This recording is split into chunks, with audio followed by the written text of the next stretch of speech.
কখনো কাউকে কথা বলার জন্য বারবার অনুরোধ করার দরকার নেই, কারণ যার কাছে তোমার সত্যিকারই মূল্য থাকবে সে হাজার ব্যস্ততার মাঝেও তোমাকে সময় দেবে।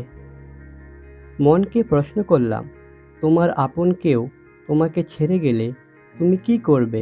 মন বলল, যে আপন সে কখনো ছেড়ে যায় না, আর যে যায় সে কখনো আপন ছিল না। যাকে সত্যিকারই ভালোবাসা যায় সে অতি অপমান আঘাত করলেও, হাজার ব্যথা দিলেও তাকে ভোলা যায় না। কাউকে একবার মন থেকে ভালোবেসে দেখো, দেখবে তাকে ছাড়া বেঁচে থাকাটা মৃত্যুর চেয়েও কঠিন মনে হবে। সময়ের সাথে সাথে যদি কোনো সম্পর্ক পাল্টে যায় তাহলে বুঝে নিও সম্পর্কে ভালোবাসা নয়, প্রয়োজন ছিল।